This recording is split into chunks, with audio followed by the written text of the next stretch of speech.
کوئی تقابل ہے؟ وہ قتل نہیں ہوئے، یہ قتل ہو گئے، انہوں نے پیشانی خود رکھ دی۔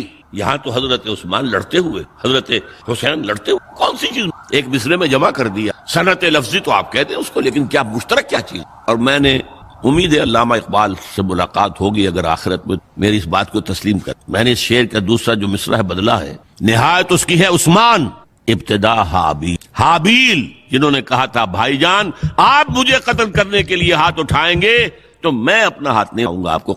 عثمان نے کہا کہ میں نہیں کسی کو کروں گا، کسی کو کر دیں گے۔ پھر عثمان کے پاس لاکھوں کی فوج، اسٹینڈنگ آرمی، پھر بھی انہوں نے اپنی جان دے دی۔ حضرت حسین بہرحال جتنے بھی افراد تھے بہادری سے، شجاعت سے لڑتے ہوئے، لیکن لڑتے ہوئے شہید ہوئے۔ حابیل کی طرح یہ تو نہیں کہا کہ تم مجھے کرتے ہو تو کر دو، میں تو تمہیں قتل نہیں کر۔ بہرحال یہ جو تھا فتنہ، اس کو کہا ہے اور اس کو کتاب میں لکھا گیا، باقاعدہ ایک تصنیف الفتنۃ الکبریٰ، عظیم ترین فتنہ حضرت عثمان کی۔ اس وقت عبداللہ ابن سلام رضی اللہ تعالی عنہ عالم، انہوں نے کہا تھا لوگو ڈرو، عثمان کے خون کا نہ بہانا۔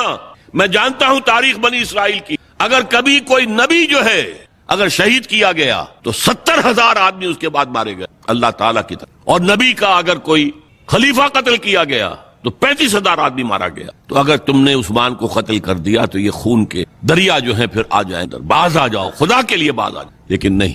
بہرحال حضرت علی رضی اللہ تعالیٰ عنہ نے بلایا عبداللہ ابن سبا کو اپنے ہاں، تم کہتے ہو کہ میں خدا ہوں؟ ہاں آپ خدا ہیں۔ توبہ کرتے ہو کہ نہیں؟ نہیں۔ میں تمہیں زندہ جلا دوں گا، جلا دو، تم خدا ہو، ہماری آزمائش کر رہے ہو۔ حضرت علی نے عبداللہ ابن سبا کو 40 ساتھیوں سمیت، اور یہ سارا کچھ معاملہ جو ہے یہ میں نے آپ کو بتایا اہل تشیع کی۔ بہرحال یہ فتنۃ الکبریٰ ہے جس کا نتیجہ کیا نکلا ہے آپ اچھی طرح۔ وہ شہادت علی الناس کا جو سیلاب جا رہا تھا، جس کی شان کیا تھی؟ علامہ اقبال کے الفاظ میں تھمتا نہ تھا کسی سے سیل رواں ہمارا۔ یہ جو سیل تھا کوئی روکنے والا تھا؟ 2 سپر پاورز تھیں اس وقت، ایران، روم۔ ایران کے چیتڑے ختم، روم کی 2 ٹانگیں ٹوٹی۔ اب کون؟ یہ انٹرنل سیبوٹ۔ اس کے بعد جو باہمی خانہ جنگی شروع ہوئی ہے، 1 لاکھ مسلمان ایک دوسرے کی تلواروں اور نیزوں سے ختم ہو گئے۔ عبداللہ ابن سلام نے کہا تھا 70,000، یہاں 1 لاکھ ہو۔ حضور کے صحابہ کا درجہ بہت بڑا۔ آپ نے فرمایا علماء امتی کا انبیاء بنی اسرائیل، میری امت کے علماء بھی بنی اسرائیل کے انبیاء کے ہم مرتبہ ہیں۔ تو خلیفہ راشد عثمان کا جنگ جمل میں 10,000 ایک رات میں، 10 مبشرہ میں سے 2 شہید کر، طلحہ زبیر دونوں۔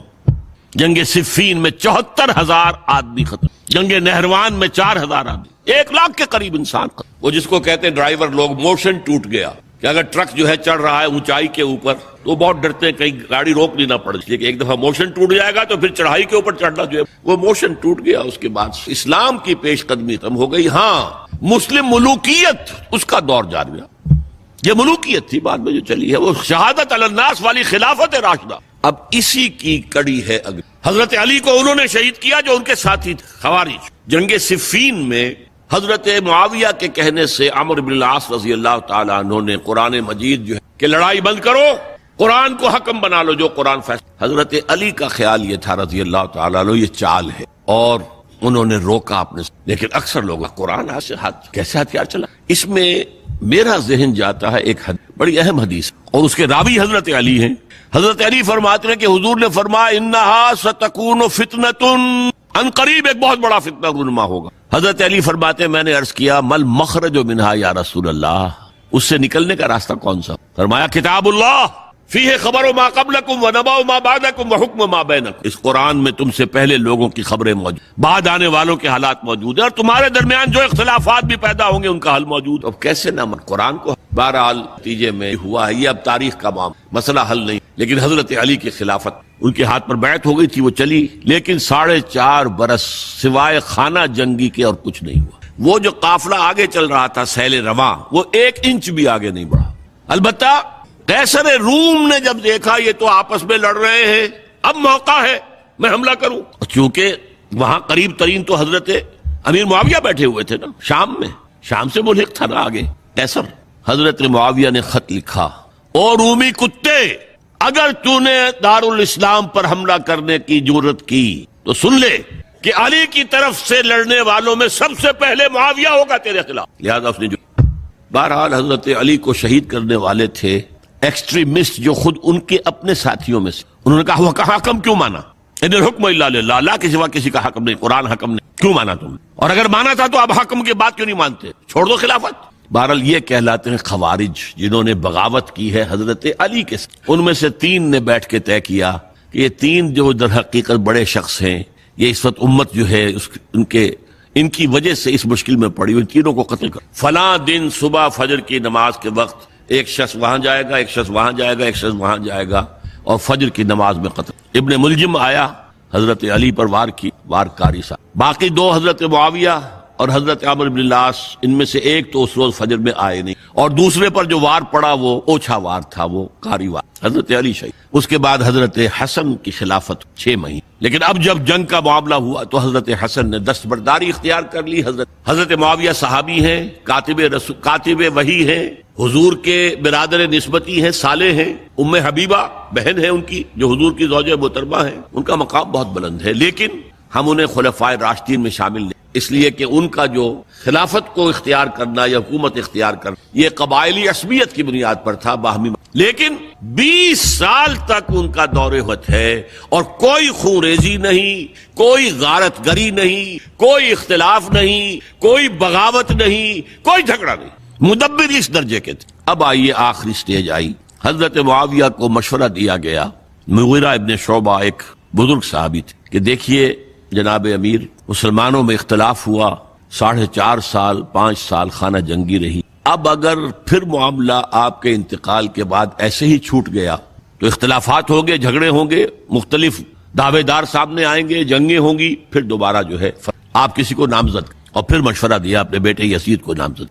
حضرت معاویہ ریلیکٹنٹ رہے، لیکن اس کے بعد انہوں نے اور فیصلہ کیا۔ یہاں میں چاہتا ہوں کہ بات سمجھ لیں، اس معاملے میں اگر آپ حضرت معاویہ کی نیت پر شک کریں گے تو مجھے آپ کے ایمان پر، نیت پر نہیں، غلطی ہو سکتی، صحابی ہیں، نیت غلط نہیں تھی، نیت کیا تھی؟ اور میں سمجھتا ہوں 100% درست کہ اب اتنا پانی گزر چکا ہے پل کے نیچے وقت کے دریا میں کہ بارے صحابہ سب رخصت ہو، اب اکثریت 9 مسلم، عصبیتیں بھی ہیں، قبائلی عصبیتیں ختم، لہذا جب تک کوئی قبائلی عصبیت پیچھے نہیں ہوگی حکومت کے، حکومت نہیں۔ یہ ابن خلدون کا لفظ ہے، عصبیت، کوئی چیز جو جوڑے آپ کو، تو دینی عصبیت اب کمزور پڑ گئی ہے، اس لیے کہ حضور نے جن کو تربیت دی تھی اکثر و بیشتر۔ اب اگر ایسے ہی چھوڑ دیا گیا اور کوئی قبائلی عصبیت پشت پر نہ آئی تو پھر خانہ جنگی ہوگی، 5 سال تک ہوئی۔ اس بنا پر آپ اختلاف کر، صحابہ کی رائے سے اختلاف ہو، لیکن آپ ان کی نیت پر شک نہیں۔ بہرحال واقعہ کیا ہے تاریخی اعتبار سے کہ یہ 10ویں سال میں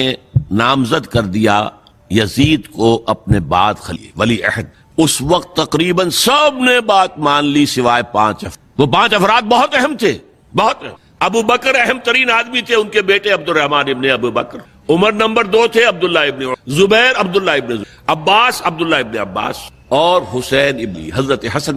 اہل تشیع کا کہنا یہ کہ ذریعہ گیا، واللہ عالم، میں کوئی تاریخ کا محقق اس معنی میں میں موٹی بہرحال انتقال ہو گیا۔ 5 آدمیوں نے نہیں مانا، لیکن دیکھیے یہ تھی تدبر کی بات حضرت امیر معاویہ کی، کوئی دباؤ نہیں ڈالا، کوئی جبر کیا، کوئی کسی کو نقصان نہیں پہنچایا کہ نہیں مان رہے تو یہ کر دیں، دیکھیں گے جب وقت آئے گا۔ جب وقت آیا حضرت معاویہ کے انتقال کے بعد، اب ایک صاحب جا چکے تھے حضرت عبد الرحمن ابن ابی بکر، سے اب 4 رہے، 3 عبادلہ، عبداللہ ابن عمر، عبداللہ ابن عباس، عبداللہ ابن زبیر، ایک حسین ابن علی رضی اللہ تعالی عنہم۔ جب بیعت ہو گئی یزید کی تو اب ان کے درمیان اختلاف ہوا۔ یہ بات اچھی طرح سمجھ لیجئے، تاریخی حقائق، موٹے حقائق کو چھوڑ باریکیوں میں جب پڑھتے ہیں تو معاملہ غلط ہو جاتا ہے۔ موٹے حقائق کو، جیسے کہتے ہیں میکرو اکنامکس اور مائکرو اکنامکس، میکرو ہسٹری، 2 ایک طرف ہو گئے، 2 ایک طرف ہو گئے۔ عبداللہ ابن عباس کی رائے ہوئی کہ اگرچہ یہ غلط کام ہوا ہے، یہ قیصر و کسریٰ کی سنت پر عمل ہو رہا ہے، لیکن یہ ایسی بڑی بات نہیں ہے کہ خون ریزی اور امن و امان ختم۔ یہی بات عبداللہ ابن عمر کی ہو گئی۔ یہ 2 تو ایک جا مصلحت کہہ لیں جو بھی سمجھ، لیکن نیت پر حملہ نہیں کر سکیں گے۔ دیانتاً انہوں نے یہ سمجھ کہ اب جب کہ ہو گیا معاملہ، حرام مطلق تو کہیں نہیں لکھا ہوا قرآن کے کہ بیٹا نہیں ہو سکتا۔ بہرحال ان 2 کی رائے یہ ہوئی کہ اگرچہ کام غلط ہے لیکن اتنا غلط نہیں ہے کہ اس کو چیلنج کیا جائے اور اس سے جو ہے خانہ جنگی شروع ہو جائے اور فساد شروع۔ 2 کی رائے یہ ہوئی کہ نہیں، we have to challenge it come what may. Abdullah ابن زبیر، حسین ابن علی رضی اللہ تعالی عنہما یا عنہم، تو یہ 2 علیحدہ، ان دو میں اب اختلاف ہوا. عبداللہ ابن زبیر کی رائے یہ تھی کہ یہی مقیم رہو مکے میں، حجاز میں، مکے اور مدینہ. یہاں سے ریزسٹنس، کیونکہ یزید کی خلافت تو دمشق میں بہت دور. حضرت حسین کو خطوط آ رہے تھے کوفے سے. کوفہ حضرت علی کا صدر مقام رہا تھا، اور جن سبائیوں نے فتنہ پیدا کیا تھا حضرت عثمان کے خلاف وہ بھی وہیں آباد تھے. انہوں نے خطوط کا تاطا باندھ دیا، آپ آئیے ہم آپ سے بیعت کریں گے اور کھڑے ہوں گے مقابلہ کریں. یزید کے ڈاک کے تھیلے بھرے ہوئے. حضرت حسین نے فیصلہ کیا بہت رو. عبداللہ ابن عباس بہت ان سے بزرگ تھے عمر میں، اور ویسے بھی ایک اعتبار سے نانا تھے، ایک اعتبار سے پردادا تھے. حضرت عبداللہ ابن عباس حضور کے چچا داد بھائی تھے تو نانا ہو گئے کہ نہیں؟ حضور نانا تھے کہ نہیں؟ اور حضور کے چچا تھے حضرت عباس، ان کے بیٹے ہیں. تو اس اعتبار سے حضرت علی رضی اللہ تعالیٰ عنہ کے کیا ہو گئے؟ چچا. بہرحال میں کچھ گڑبڑ کر رہا ہوں اس وقت. وہ دوڑتے جا رہے تھے کہ حسین خدا کے لیے مت جاؤ، خدا کے لیے مت. یہ کوفی تمہارا ساتھ نہیں دیں گے. الکوفی لا یوفی، کوفی وفا نہیں کرتا وعدہ. اور خدا کے لیے اگر جانا ہے اپنے گھر والوں کو. بس حضرت حسین پر رضی اللہ تعالی عنہ ایک کیفیت تھی، انہوں نے سب باتوں کو. وہاں ہزاروں لوگوں نے مسلم بن عقیل جو حضرت حسین کے نمائندے کی حیثیت سے پہلے گئے تھے، ان کے ہاتھوں پر بیعت کیا. وہ خطوط آ رہے تو اور بھی بات پختہ ہو گئی. ابھی راستے ہی میں تھے کہ پتہ چلا کہ ابن زیاد گورنر بن کر آیا ہے، اور اس نے جو وہاں پر تشدد کیا ہے اور ڈنڈا برسایا ہے، سب بیعت توڑ کے گھروں میں چھپ گئے. اور مسلم بن عقیل جو ہیں وہ بے یار و مددگار شہید. حضرت حسین نے ارادہ کیا کہ واپس. اب اس کے بیٹے، وہ عرب کی ایک غیرت ہے، ایک آنر جسے آج کل ہم اپنے باپ کا بدلہ لیے بغیر نہیں جائیں. اور حضرت حسین کی شرافت میرے ساتھ ہے، میرا اب میں ان کا ساتھ کیسے. بہرحال وہ حادثہ فاجعہ ہو. سب سے کی طرف کسی افسوس یہ ہے کہ میرا اس پر جو کتاب چاہے سانحہ کربلا وہ آؤٹ آف پرنٹ تھا. آج یہاں وہ پیش کیا جائے. مختصر ترین، لیکن آپ دیکھیں گے کلیئر ہو جائے. دو کتابچے ہیں، شہید مظلوم، میرے نزدیک مظلوم ترین شہید، اور سانحہ کربلا بہت بڑا. حضرت حسین کا صبر، مصابرت، استقلال اور شجاعت مثالی ہیں تاریخ کے اندر. اپنے سامنے جو ہے اپنے ایک ایک کر کے چراغ، خاندان سارا ختم، شیرخوار بچے. وہ تو ایک بچہ بیمار تھا، حضرت علی بن حسین زین العابدین رحمت اللہ، وہ بچہ. لیکن اصل میں شرافت اور مروت جو ہے وہ بسا اوقات اپنی شرافت کی وجہ سے مار کھا. حضرت حسین سے میرے نزدیک یہ ایک اسٹریٹجک کہ جب کوفیوں کا لشکر سامنے تھا تو وہاں کھڑے ہو کر ایک ایک کا نام لے گا. فلاں ابن فلاں، کیا تم نے مجھے خط نہیں لکھا تھا؟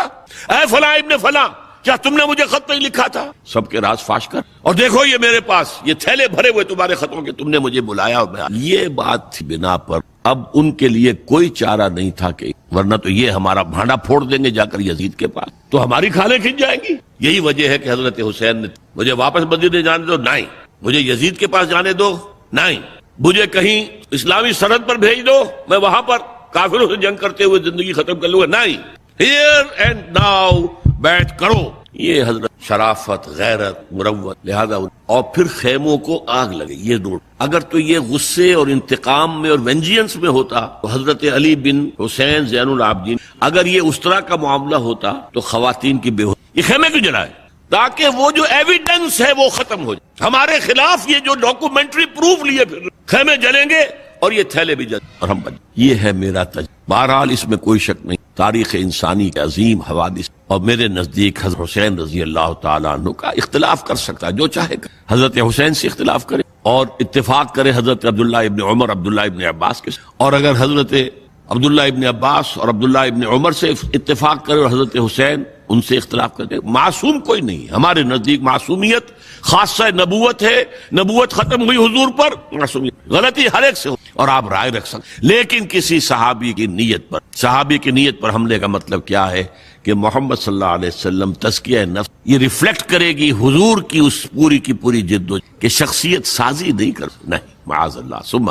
بہرحال یہ ہے تاریخ بار سے ذی الحجہ کے مہینے میں عثمان سے 28 یکم 10 ہماری ابتدائی شہادت یہ اللہ کی راہ. ولا تقولوا لمن بل احیاء ولکن ولا تحسبن الذین امواتا بل احیاء عند ربهم. شہادت علی الناس کی ذمہ داری جو حضرت حسین کو یاد کر، عثمان کو یاد کر، ان کے لیے کوئی رنج اور غم کا اظہار کر کچھ حاصل تو یہ ہے کہ شہادت علی الناس کی تیاری کی. اپنی ذاتی زندگی میں آج سے گواہی دیجئے اللہ کے بندے ہونے کی، اپنے عمل میں، اپنے قول میں، اور کوشش کیجئے کہ مل جل کر اس ملک کے اندر وہ نظام برپا کرے کہ جو شہادت علی الناس، دین حق کے ایک کامل نمونے کے طور پر دنیا پر حجت قائم کر کے دیکھ لو اپنی آنکھوں سے. یہ ہے وہ دین حق جو محمد. اللہ تعالیٰ مجھے اور آپ کو اس کی توفیق عطا فرمائے.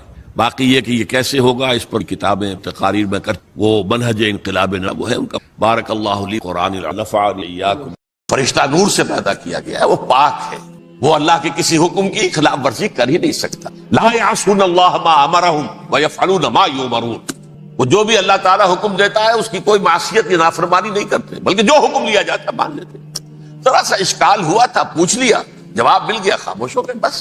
لیکن عزازیل نامی ایک جن تھا جو ایک تو جن ہونے کی نسبت سے فرشتوں سے کچھ نہ کچھ مماثلت تھی، قرب تھا. دوسرے یہ علم میں، زہد میں، عبادت میں اتنا اونچا تھا، اتنا اونچا تھا، اتنا اونچا تھا کہ یہ ملائکہ ہی کے صف میں شامل ہو گیا. اس نے علم بغاوت بلند کر دی جب حکم دیا گیا کہ سجدہ کرو آدم کو. اب یہ دیکھیے کس قدر یہ اہم مضمون ہے. اور آپ سوچ رہے ہیں یہ باتیں آج پہلی مرتبہ ہمیں اس طرح سنائی جا رہی ہیں. یہ باتیں تو علم میں آتی نہیں ہمارے. وجہ کیا ہے؟ آپ کو دلچسپی نہیں. جدید تہذیب نے ان چیزوں کی اہمیت کو زیرو کر دیا. قرآن میں اہمیت کا کیا عالم ہے؟ 7 جگہ یہ مضمون قرآن میں آیا کہ فرشتوں کو ہم نے حکم دیا سجدہ کرو آدم کو، سب نے سجدہ کیا. فسجد الملائکۃ کلھم اجمعون، سارے کے سارے، کل کے کل، سب نے مل کر سجدہ کیا آدم. اللہ کے حکم سے فوراً تعمیل کر دی. الا ابلیس ابا واستکبر وکان من ابلیس نے نہیں کیا، انکار کیا، استکبار کیا، گھمنڈ کی. اور اس کو سورہ کہف میں بیان کر دیا گیا. یہ اس لیے کہ وہ اصل میں جنات میں سے تھا، اگرچہ شامل تو تھا فرشتوں میں اس وقت. کانا من الجن ففسق عن امر ربہ، وہ اصل میں جنات میں سے تھا. اس وجہ سے وہ اپنے رب کے اس فیصلے کے خلاف کھڑا ہو گیا، سرکشی کی. یہ معاملہ اتنا اہم ہے، اب آپ سمجھیے کہ 7 مرتبہ سورہ بقرہ، سورہ اعراف، سورہ حجر، سورہ بنی اسرائیل، سورہ کہف، سورہ طٰہٰ، سورہ صاد، 6 مکی صورتوں میں ذکر ہے یہ، اور ایک مدنی صورت سورہ بقرہ.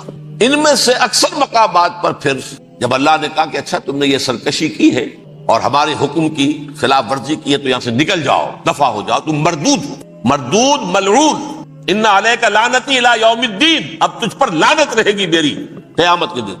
اس نے کہا اچھا پروردگار پھر مجھے ذرا مہلت دے، رب فانظرنی الی یوم یبعثون، قیامت تک میری زندگی طویل کر دے. فذهب فانک من المنظرین، کہہ دیا اچھا جاؤ، تمہاری یہ درخواست بھی ہم نے قبول. اس نے کہا پروردگار اب میں اس آدم کو بھی گمراہ کر کے چھوڑوں گا اور آدم کی نسل کو تباہ کر کے چھوڑوں. انتہائی شدید چیلنج کے انداز میں یہ قرآن مجید میں 4-5 مرتبہ میں نے صرف 2 جگہ سے آپ کو سوت کوٹ کر کے سنایا تھا.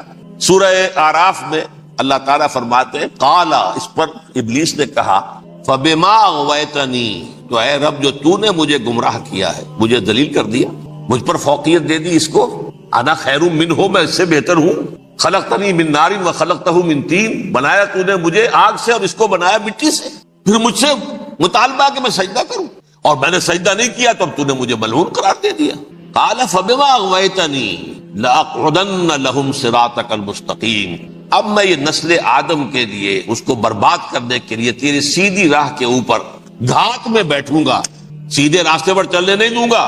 ثم لآتینہم من بین ایدیہم، پھر میں ان پر حملہ آور ہوں گا ان کے سامنے سے بھی، ومن خلفہم ان کے پیچھے سے بھی، وعن ایمانہم ان کے داہنی جانب سے بھی، وعن شمائلہم اور ان کے بائیں جانب سے بھی، ولا تجد اکثرہم شاکرین، اور تو دیکھے گا کہ ان کی اکثریت تیری شکر گزار بندوں پر مشتمل نہیں ہو. یہ چیلنج، اور ایک چھوٹا سا چیلنج جو سورہ صاد میں آیا ہے، اور یہاں تو اس نے اللہ کے جلال کی قسم کھا کر کہا قال فبعزتک لأغوینہم اجمعین، اے رب تیری عزت، تیرے جلال کی قسم ہے میں ان سب کو گمراہ کر کے چھوڑوں گا.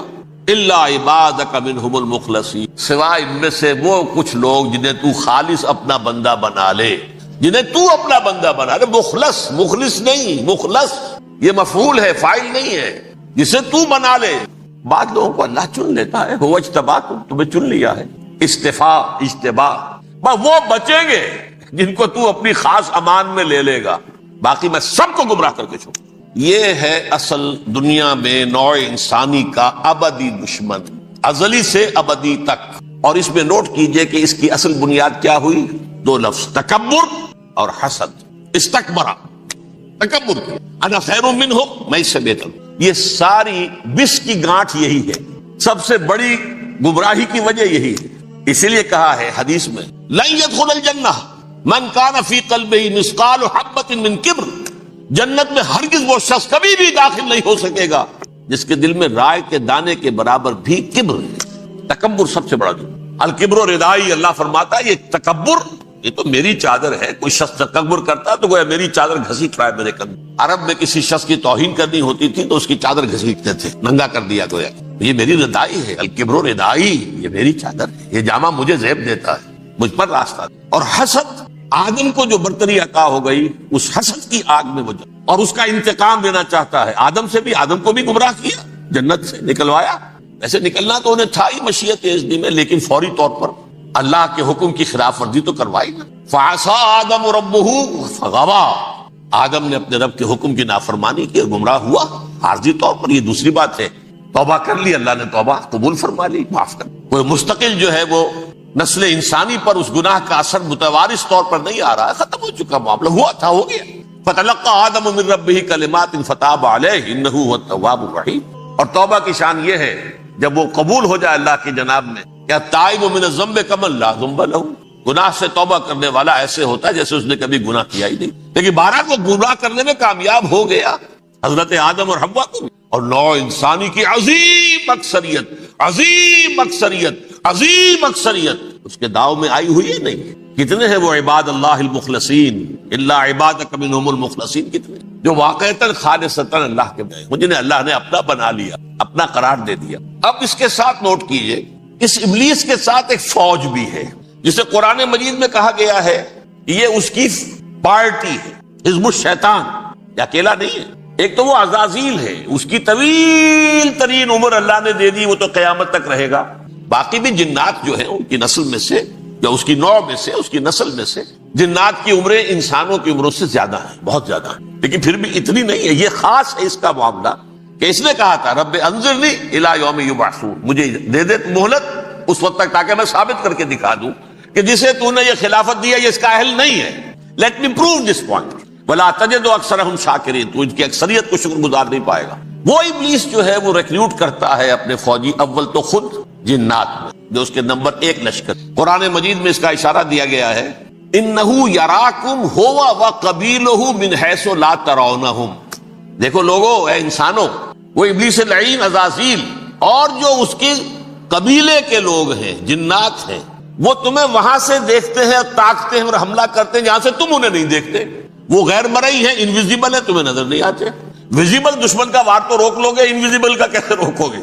انہ یراکم ہوا وقبیلہ، اکیلا ہی نہیں ہے وہ تو تمہیں تاکتا ہے، تم پر حملہ کرتا ہے، گھات میں لگ کر جو ہے تمہارے اوپر حملہ کرتا ہے، وہ بھی اور اس کے ساتھ اس کے قبیلے کے لوگ جنات بھی، من حیث لا ترونہم، جہاں سے کہ تم انہیں نہیں دیکھتے۔ لیکن اس کے علاوہ وہ انسانوں میں سے بھی ریکریوٹ، رنگ روٹ وہ برپا کر، وہ جو ہے ان کو اپنے پاس رکھتا ہے فوج کے، جس کی سب سے بڑی مثال کیا ہے؟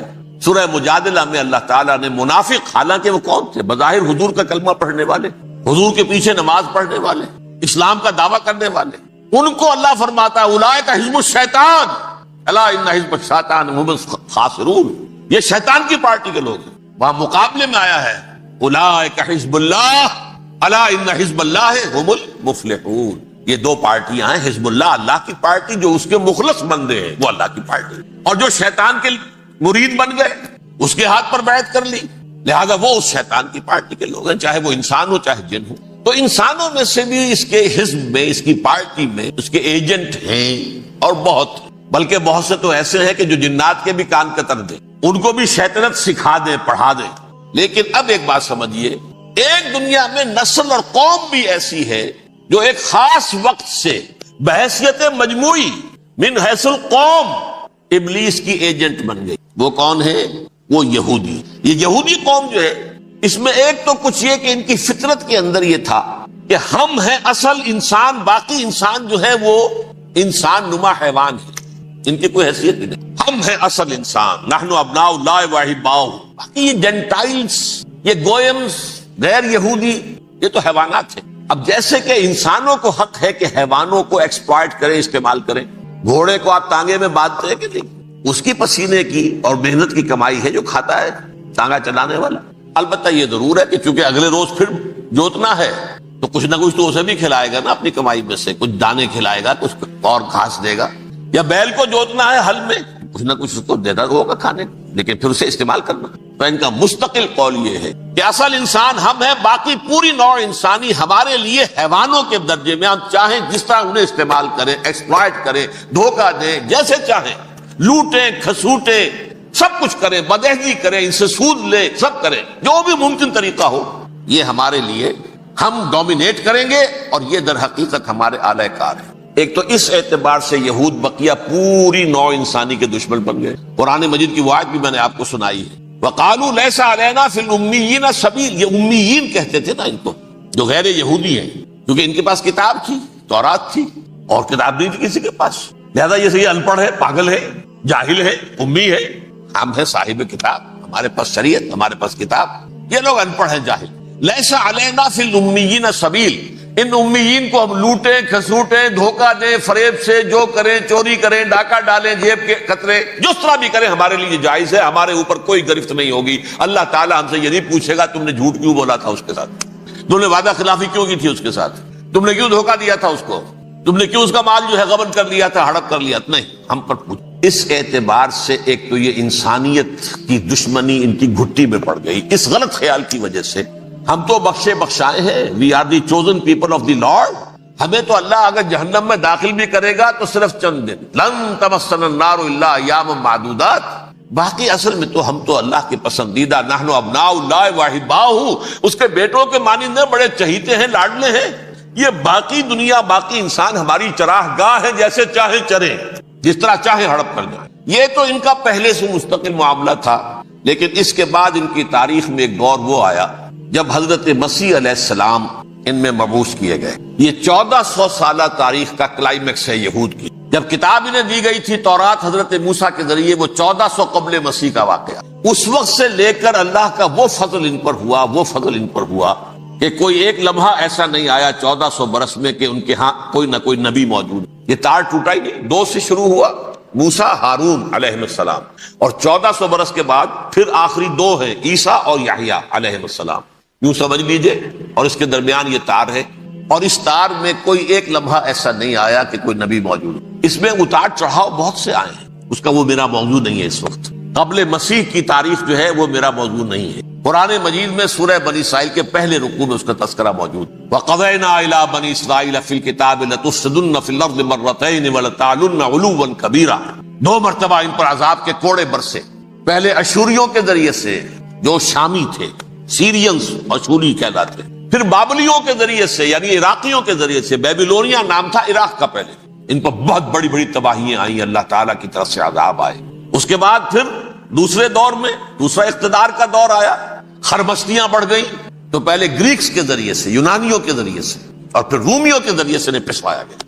یہ دور گزر چکے تھے ان پر، 2 عروج کے دور اور 2 زوال کے دور۔ میری چھوٹی سی کتاب ہے تنظیم اسلامی کا تاریخی پس منظر، شاید 6-7 روپے کی ہو، اس کو آپ دیکھیں گے تو اس میں اس کا پورا نقشہ آپ کو ویسے تو یہ کہ میری جو ذرا بڑی کتاب ہے سابقہ اور موجودہ مسلمان امتوں کا ماضی، حال اور مستقبل، اس میں میں نے ان معاملات پر بڑی تفصیل سے بحث کی۔ بہرحال یہ جو دور تھا ان کا 1400 سالہ، وہ اونچ نیچ سے ہوتا ہوا جب آیا ہے حضرت مسیح کی بعثت پر، تو ان کی شرارت کی انتہا یہ ہو گئی کہ اللہ تعالیٰ نے مسیح کو رسول بنا کر بھیجا، رسولاً الی بنی اسرائیل۔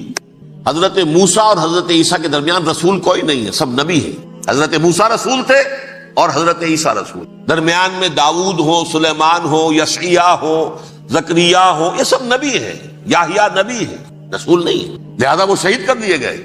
رسول شہید نہیں ہو سکتا، قتل نہیں۔ لیکن عیسیٰ اور موسیٰ کے درمیان 1400 برس ان کے جو ہیں، اس کا کلائمیکس ہے حضرت مسیح علیہ السلام کی بعثت، اور حضرت مسیح علیہ السلام کو جسے اللہ نے اپنی روح قرار دیا، روح منہ، کلمتہ القاہا الی مریم، اللہ کا کلمہ، عظیم ترین معجزات۔ انہوں نے کیا کہا؟ یہ ولد الزنا ہے، حرام زادہ ہے، معاذ اللہ، نقل کفر نہ باشد، یہ جادوگر ہے، یہ مرتد ہے، یہ واجب القتل۔ اصل حکومت اس وقت رومیوں کی تھی حکومت، لیکن انہوں نے انہیں آٹونومی دے رکھی تھی، اپنے مذہبی معاملات تم خود طے کر سکتے۔ تو قائفاس جو اس وقت کا ان کا ہیڈ ربائی تھا سب سے بڑا، اس کی عدالت نے فیصلہ کیا مسیح کو سولی چڑھا دیا جائے۔ پائلیٹس پونٹس اس کے پاس ان کی ازداش پہنچ گئی، یہ ہمارا مجرم ہے مذہبی، یہ مرتد ہے، یہ کافر ہے، یہ جادوگر ہے، یہ واجب القتل ہے، اسے قتل کر سولی چڑھا دو۔ خیر وہ لمبی بات ہو جائے گی. اس نے تو اپنے ہاتھ دھوئے کہ صاحب ہمارے پاس کوئی جرم نہیں ہے اس کے خلاف, تم کہتے ہو تو ٹھیک ہے, سولی چڑھا دیتے. یہ دوسری بات ہے کہ اللہ نے حضرت مسیح کو اٹھا لیا آسمان پر, ان کی جگہ وہ شخص سولی چڑھا جس نے غداری کر کے گرفتار کروایا تھا, جوڈاس اسکیریوٹ. لیکن یہ کہ یہ جان لیجئے کہ یہ جو کچھ بھی ہمارے ساتھ ہو رہا ہے اس میں ایک تو وہ ہمارا جرم, ہم نے اس علم کا دروازہ بند کیا, اپنے تصورات کو محدود کیا, دین کو مذہب بنایا, علم کو صرف علم دین تک محدود کیا, اس کو ہم نے گویا کہ سیکولر علم قرار دے کر اپنے دینی تصورات سے خارج کیا. یہ ہماری غلطی. اور اس سے بڑا جرم یہ کہ اس آسمانی ہدایت کے بھی ہم کسٹوڈین تھے پہنچانے کے لیے, اور ہم نے یہ کہ خود اس کو پیٹھ دکھائی, خود اس کو اپنا امام نہیں بنایا, خود اس کو اپنا رہنما نہیں بنایا, اور دوسروں تک پہنچانے کا تو کوئی سروکار ہی نہیں, سوال ہی نہیں. اس ڈائگنوسس درست ہے تو اب اس کا حل کیا ہے؟ پہلے تو یہ کہ اپنی ذمہ داری کو ہم پہچانیں. ظاہر بات ہے کہ ذمہ داری جتنا بڑا رتبہ ہے اس کی اتنی ہی بڑی ذمہ داری ہے, اور اگر وہ پہلو تو ہی کرے تو اتنی ہی سخت سزا کا مستوجب ہوتا ہے. کمتر درجے کی ذمہ داری ہے, کوتاہی بھی ہو گئی ہے تو کمتر درجے کی سزا کفایت کر جائے گی. رتبہ بڑا ہے, جن کے رتبے ہیں بڑے ان کی سوا مشکل ہے, جن کا رتبہ ہے سوا ان کی سوا مشکل ہے. تو ہم کسٹوڈین ہیں اس ڈیوائن میسج کے, گائیڈنس کے, رحمت للعالمین کی رحمت للعالمینی صلی اللہ علیہ وسلم, اس کے امین ہم ہیں. لہذا پہلا کام تو یہ ہے ہمارے سامنے کہ اس علم کے اندر, جس کے لیے میں اب ایک لفظ استعمال کر رہا ہوں, اسلامائزیشن آف نالج, علم کو دوبارہ مسلمان کرو. یہ علم جو ہے, بڑی پیاری بات اقبال نے کہی تھی, عشق کی تیغ جگردار اڑا لی کس نے, علم کے ہاتھ میں خالی ہے میان ہے ساقی. بڑی پیاری تشبیہ ہے یہ. عشق سے مراد یہاں وہ ایمان ہے, ایمان کی وہ تیغ جگردار اس میان میں سے نکال لی گئی ہے, خالی نیام رہ گیا ہے. یہ پورا سائنٹیفک نالج جو ہے اس خالی نیام کے مانند ہے جس میں سے تلوار عشق نکال دی گئی. یہی تلوار عشق اس میں دوبارہ داخل کر دی جائے, ایمان کو اس علم کے ساتھ اگر شامل کر دیا جائے تو در حقیقت سارے مسائل کا حل ہو جائے.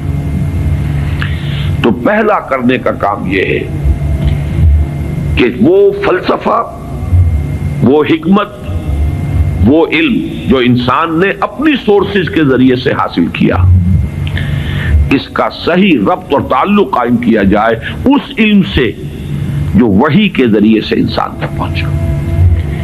ان کے آپس میں ریکنسائل کرنا, ان کے فصل اور بود کو دور کرنا, اور اس میں قرآن کا دعویٰ ہے. اور جو تھوڑی سی بھی واقفیت رکھتے ہیں, واقعہ یہ ہے مورس بکائی نے پوری کتاب لکھ دی کہ آج تک سائنس کے کسی بھی شعبے میں کوئی ایسی دریافت نہیں ہوئی ہے جس نے قرآن مجید کی بیان کردہ کسی شے کو غلط ثابت کیا ہو. یہ بہت بڑا معجزہ ہے. جیسے قرآن کے اعجاز کا اس وقت سب سے بڑا مظہر کیا تھا کہ تمہارے ہاں بڑے سے بڑے فصیح اور بلیغ اور بڑے بڑے خطیب اور شاعر موجود ہیں, اس قرآن جیسا کلام مضمون کر کے لے آؤ. اگر تمہارا خیال ہے کہ یہ اللہ کا کلام نہیں, محمد کا اپنا کمپوزڈ کلام ہے, تو لے آؤ. فاتو بسورۃ من مثلی. اور کوئی جھوٹ موٹ کو بھی کوئی جرت نہیں کر سکا, اتنی ان کے اندر کم سے کم شرافت تھی. کوئی جھوٹ موٹ کو بھی سامنے نہیں آیا کہ کہتا کہ یہ ہے, میں کلیم کرتا ہوں کہ یہ قرآن جیسا ہے. اسی طرح آج کا سب سے بڑا معجزہ یہ ہے کہ قرآن مجید 1400 برس قبل کی کتاب, اور آپ کے شاید علم میں ہوگا ٹورنٹو میں, کینیڈا میں, جو وہاں کی یونیورسٹی ہے, اس میں جو ایمبریولوجی کے جو سب سے بڑے ماہر ہیں, جن کی کہ ٹیکسٹ بک پوری دنیا میں چل رہی ہے ایمبریولوجی کی, علم جنین, حیران رہ گیا ہے وہ شخص کہ 1400 برس قبل, جبکہ ابھی مائکروسکوپ کا کوئی وجود نہیں تھا, اتنی کریکٹ ڈسکرپشن ایمبریولوجی کے سٹیجز, اس قدر صحیح اس کی جو ہے ڈسکرپشن. یہ ڈسکرپشن کہ بچہ جو ہے ماں کے پیٹ میں 3 جھلیوں کے اندر 3 دیواروں فی ظلمات ثلاث پرورش پاتا ہے. ابھی تو کوئی ڈسیکشن نہیں ہوئی تھی ہیومن باڈی کے, یہ جو فزیولوجی ہے اور اناٹومی بھی اس کا علم انسان کو نہیں تھا. یہ حقائق کیسے آئے؟ اسی لیے قرآن کہتا ہے، اس کا دعویٰ ہے سنوریہم آیاتنا فی الآفاق وفی انفسہم حتی یتبین لہم انہ الحق، قریب انہیں دکھائیں گے اپنی نشانیاں اور آیات، آفاق میں بھی، ان کے اپنے اندر، اپنے نفس میں بھی، یہاں تک کہ یہ بات بالکل ثابت ہو جائے گی کہ قرآن حق ہے۔ پہلے ہمیں اسے برنگ آؤٹ کرنا ہے، اس کو سامنے لانا ہے، پھر یہ کہ وہ حکمت اور فلسفہ اور ادھر سے ایمان، جس کو کبھی مولانا روم نے کہا تھا چند خانی حکمت یونانیاں حکمت ایمانی آرا ہم بخواں، کب تک یونانیوں کی حکمت پڑھتے رہو گے، اس کا فلسفہ پڑھتے رہو گے؟ کبھی قرآن کا فلسفہ، قرآن نے جو حکمت سکھائی ہے اسے بھی پڑھو۔ یہ ریویلڈ نالج ہے، یہ ریویلڈ وزڈم ہے، یہ ایکوائرڈ نالج ہے، یہ ایکوائرڈ وزڈم ہے۔ ان دونوں کے درمیان ربط قائم ہونا چاہیے، جو علم کلام کا موضوع رہا ہے ہمیشہ۔ آج ضرورت ہے ایک نئے علم کلام کی، اس لیے کہ وہ قدیم علم کلام جو تھا وہ اس فلسفے کے حوالے سے تھا جس کی بنیاد منطق تھی۔ آج جو علم کلام ہے وہ چاہیے جو سائنٹیفک ڈیٹا جو انسان نے کلیکٹ کیا ہے اس کے ساتھ صحیح ربط و تعلق قائم کرے قرآن مجید کا اور اس کی دی ہوئی تعلیمات کا۔ اس سے یہ ہے کہ یہ گیپ جو ہے وہ برج ہوگا اور اس کے اندر ایک توحید کا رنگ پیدا ہوگا بجائے سنویت کے، یہ علم اور یہ علم اور۔ ایک بڑی سادہ سی مثال میں آپ کو دے رہا ہوں، ایک بڑے نیک نوجوان تھے، یہ کوئی 10-15 سال پرانی بات بتا رہا ہوں، ایم ایس سی باٹنی انہوں نے کیا، ریلیجس ایکٹیوسٹ، بڑے میدان میں مذہب کے لیے بڑے جوش و خروش سے کام کرنے والے۔ میں نے ان سے پوچھا کہ آپ کا کیا خیال ہے ڈارون کے نظریے کے بارے میں؟ کہنے کفر ہے۔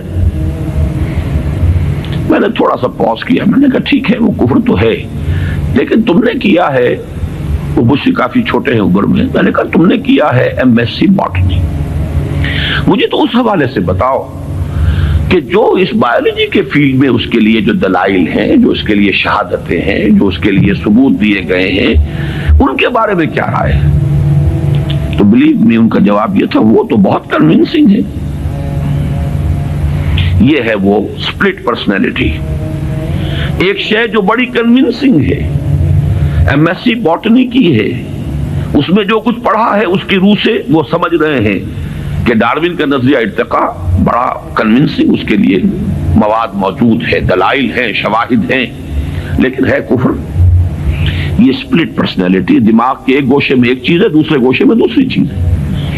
یہ سپلٹ پرسنالٹی اس دنیا میں کوئی کام نہیں کر سکتی۔ کمپوزڈ پرسنالٹیز، ایک وحدت جس کو کہا ہے قرآن نے علی وجہ البصیرت قل ھذہ سبیلی ادعو الی اللہ علی بصیرت انا ومن اتبعنی، اے نبی کہہ دو یہ میرا راستہ ہے، میں اللہ کی طرف بلا رہا ہوں تو اندھیرے میں ٹامک ٹوئیاں نہیں مار رہا ہوں، علی وجہ البصیرت، نہ صرف میں بلکہ میرے ساتھی جو میرا اتباع کر رہے ہیں وہ بھی دونوں آنکھوں سے راستہ دیکھ کر چل رہے ہیں اور بلا رہے ہیں اگر اس راستے کی طرف تو علی وجہ البصیرت بلا رہے ہیں۔ پہلا تو یہ پرابلم ہے ہمارا اور یہ بہت بڑا چیلنج ہے۔ دوسرا پرابلم یہ ہے کہ یہ سوشل سائنسز میں اور جو سوشل انسٹیٹیوشنز ڈیولپ کیے ہیں انسان نے، اکنامک انسٹیٹیوشنز ہیں، پولیٹیکل انسٹیٹیوشنز ہیں، تھیوری آف اسٹیٹ ہے، پھر اس ریاست کے آرگنز ہیں، ایگزیکٹو ہے، جوڈیشری ہے، لیجسلیچر ہے، کہنے کو خیر چوتھا جو ہے پریس کو کہا جاتا ہے، لیکن تین ہے بنیادی۔ یہ جو نوع انسانی نے جیسے سائنٹیفک ترقی کی ہے اسی طریقے سے انسٹیٹیوشنز ڈیولپ کیے ہیں، بڑی قربانیاں دی ہیں۔ ہم تو خلافت راشدہ کے خاتمے کے بعد پھر ملوکیت کی دامن میں آ گئے تھے، وہی بادشاہی، وہی عیش، وہی محل، بغداد کے محل اور بغداد کی راتیں، وہ جو الف لیلہ، 1000 نائٹس آف بغداد، وہ جو کچھ ہوتا رہا ہے وہ ہمیں معلوم۔ یہ تو یورپ والوں نے خون دیا ہے، انہوں نے جانیں دی ہے، انہوں نے سٹرگل کی ہے، تب بادشاہوں کے کلچز سے اپنے آپ کو چھڑایا ہے، انسٹیٹیوشنز ڈیولپ کیے ہیں۔ لیکن یہ کہ ان انسٹیٹیوشنز کو اب یا تو یہ ہے کہ بالکل ایک مرعوب ذہنیت کے ساتھ، ڈیفیٹسٹ مینٹیلٹی کے ساتھ جوں کا تو ہم ایکسپٹ کر رہے ہیں، یا یہ کہ ٹوٹلی ریجیکٹ کر رہے ہیں، حالانکہ دونوں چیزیں illogical ہیں۔ اس میں تجزیہ کرنا ہوگا کیا صحیح ہے کیا غلط ہے، کیا چیز کمپیٹیبل ہے دین کے ساتھ کیا نہیں ہے، پھر اس کی بصیرت فراہم کرنی ہوگی۔ سود حرام ہے تو کیوں حرام ہے، اس کی قباحتیں کیا ہیں، یہ کس طور سے امبیلنس پیدا کرتا ہے معاشرے کے اندر، کس طریقے سے ارتکاز دولت پیدا کرتا ہے، اور اس سے پھر فساد پیدا ہوگا۔ آخر کمیونزم بھی یوں ہی تو نہیں آ گیا تھا، it was not a bolt from the blue, یہ ریئیکشن تھا کیپٹلزم کا، اور اگر کیپٹلزم اور ننگا کیپٹلزم جاری رہا تو پھر کسی اور ریئیکشن کو وہ جنم دے گا، اسی کی کوکھ سے کوئی اور اینٹی تھیسس وجود میں آ جائے گا۔ جیسے ابھی آپ نے وہ کے جی بی کے کوئی بڑے ڈبل ایجنٹ کا ابھی انٹرویو آپ نے پڑھا ہوگا، 1-2 دن پرانی بات ہی ہے، اس نے یہ کہا ہے کہ یہ ایک تجربہ تھا، ناکام ہو گیا، لیکن میں اس کے اوپر شرمندہ نہیں ہوں، یہ ایک بہت اچھا کام تھا جو ہو رہا تھا، اور یقیناً بہت خیر اس سے وجود میں آیا ہے۔ بہرحال انسان پھر تجربہ کرے گا۔ اس اعتبار سے دوسری ذمہ داری ہماری یہ ہے، جو قرآن کے حامل ہے، حامل قرآن، اگرچہ مجھے شعر یاد آیا اقبال کا، جانتا ہوں میں یہ امت حامل قرآن نہیں، ہے وہی سرمایہ داری بندہ مومن کا دین، جانتا ہوں میں کہ مشرق کی اندھیری رات میں بے ید بیضا ہے پیران حرم کی آستی۔ تو حقیقت تو وہ ہے جو اقبال نے کہی ہے، لیکن بہرحال سو کالڈ حامل قرآن تو ہم ہیں نا، قرآن کو ماننے والے، لیکن یہ کہ اس حامل قرآن امت کا دوسرا فرض یہ ہوگا، جہاں ایک طرف ایمان کے حقائق کو سائنٹیفک معلومات کے ساتھ ان کی ایک ربط اور تعلق کو اسٹیبلش کرنا، وہاں دوسری طرف سوشل سائنسز اور سوشل انسٹیٹیوشنز کا تجزیہ کہ ان میں صحیح کیا ہے جس کو اختیار کرنا ضروری ہے، ان میں غلط کیا ہے جس کو اس میں سے مائنس کرنا ضروری ہے۔